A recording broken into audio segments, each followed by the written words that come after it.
Welcome back to the show. It's time for Spring Trends, but this time it's myself and Tokwe on the show for you, Temi Tokwe. This morning we begin outside the shores of the country in South Africa, where the South African President Cyril Ramaphosa has announced that the ruling African National Congress Party has decided to stop participating in the International Criminal Court. In August 2023, South Africa will host the BRICS Summit, which Putin plans to visit. But let's take a listen to that video where President Ramaphosa was making the announcement.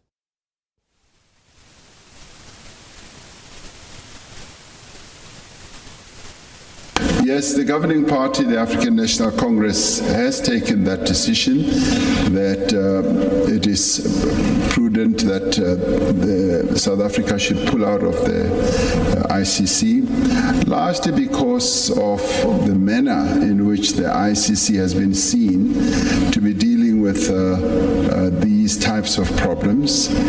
And there's also been commentary, I believe, from Amnesty International, where there's been a reflection on what many people believe is an unfair treatment.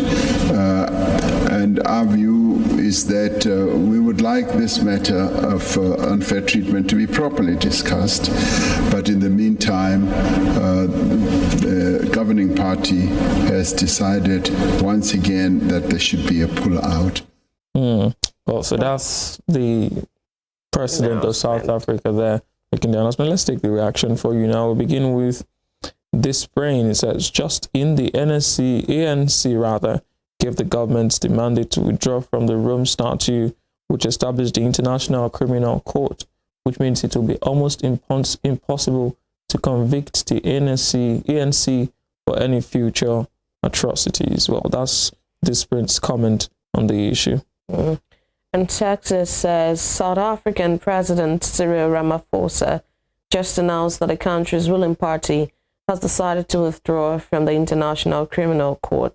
This is the second time SA that South Africa is planning to withdraw from the biased organization. They tried in 2016, but changed their mind. Well, I guess 2 is a lucky number there for South Africa. This time, they are really going ahead with it. Now, Texas continues and says, to be clear, since the creation of ICC, only Africans have been prosecuted. All 44 prosecuted persons were Africans. Currently, about 14 cases are active.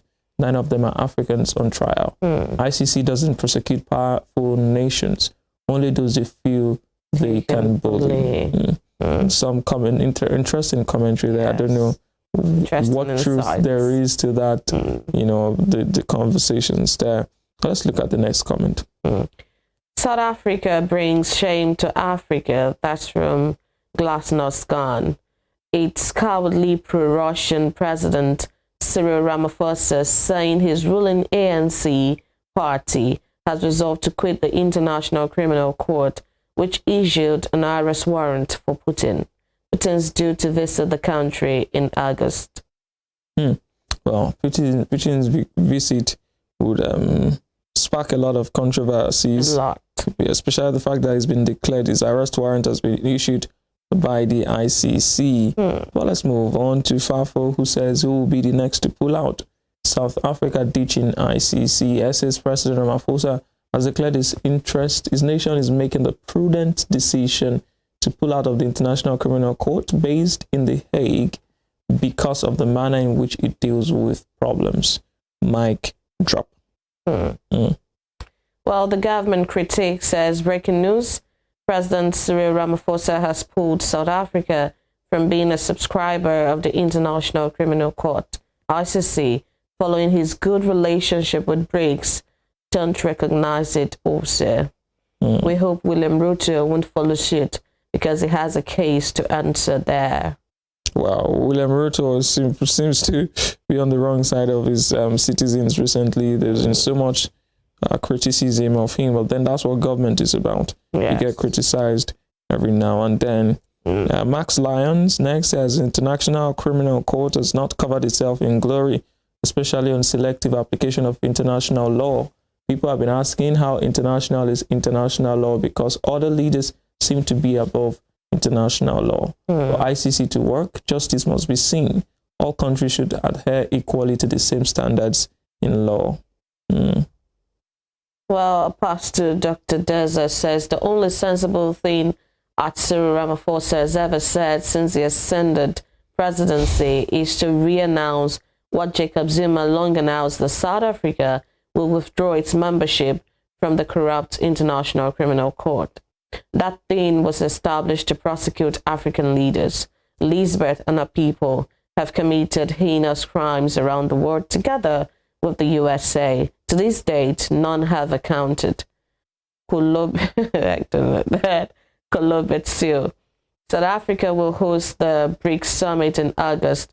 Chief among attendees is the Russian President Vladimir Putin, which the corrupt ICC has issued a warrant for his arrest. South Africa has once again told ICC to vote SEC. It must be a South African to get to go away. That's what it is. Let's move on to Dietmar Pichler. Says South Africa wants to withdraw from the International Criminal Court. The BRICS countries stick together. No surprise. How could anyone think they could serve as honest or even neutral brokers? Well, that's from Dietmar Pichler there. Now let's look at the last comment on the story, Democratic Alliance. Well, it says, despite Russia accounting for as little as 0.3% of South Africa's trade ties, the ANC and President Ramaphosa are willing to disregard South Africa's crucial domestic interests in order to protect an alleged war criminal and shore up oligarchic patronage. Okay, so let's move on from that. Let's come back to Nigeria here, where the Labour Party is in the news. This time, the Labour Party is raising the alarm that something is going on in its party. Let's take a look at that. Danger alert. Now, suspended Deputy National Chairman of the Labour Party, Lamidi Apapa, has approached all the election tribunal where Labour Party are pending matters, including that of our presidential candidate Peter Obi, asking for withdrawal of cases, whereby this statement informing all arms of judiciary, including the tribunals and courts, to ignore the ignoble antics of these compromised, suspended members of the party. We're also calling on the people, DSS and AFCC, to arrest these enemies of democracy. The National Executive Committee of our party nominated Mr. Obiora Ifo as our acting National Publicity Secretary in line with the party constitution, as the position was vacant after the expulsion of the former occupant. That's the summary of the gist there. The Labour Party saying that one of the factional chairmans, national chairman rather, of the party, is trying to withdraw the cases that they have in courts. Let's just look at the comment to begin with. D says this should be regarded as anti-party activity and it should be expelled from the party. Get a new deputy and let's move on. Well, Zion says this is actually dangerous. So if Lamidi withdraw Labour Party from the petition, then the petition is over. Because remember, by the new electoral law, the party owns the votes, not the candidate. So therefore, you cannot challenge the election you didn't contest in. APC explained with fire.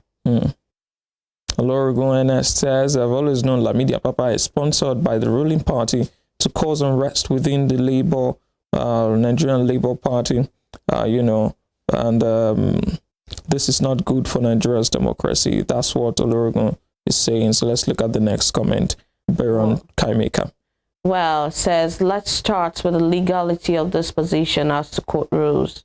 To withdraw a case filed in court, it must be by motion or abandonment, and both isn't possible because Peter Obi has counsel on records as acting, and this shenanigans isn't how court operates, even in the most unlawful country.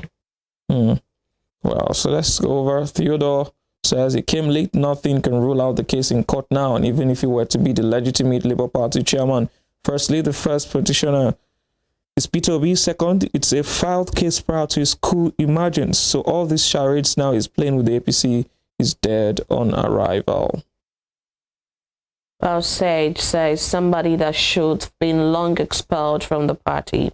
What's the essence of retaining these sorts of riffraffs and charlatans as party stakeholders? Some strong words, Very strong, yes, is there by that person. But National Hero says he subtly approached major radio stations, discrediting Peter Obi, posing like a builder and patriot. Obi is the enemy of the country. Kennel is cunning with their celebratory alabosi voice, like, yes, you are the true Democrats. Nigeria needs Elijah. What happened to go to court? That's from Asubi Ryan there. Wow. Delirena says APC told Obi to the court, and now they're doing everything possible to stop the court processing. Which can juju with that? Which can juju with that? Well, very interesting question. Justine Ogbonna says he remains suspended. He does not have the right to withdraw Peter Obi's petition. That's what Justine Ogbonna is saying there this morning. Well, Green Papa Ray says Lamidi how market. Even like saying Nakolos do the smoke, waiting concern you with petitions at the tribunals. You remain suspended by NEC. So on what authority are you asking for withdrawals of cases?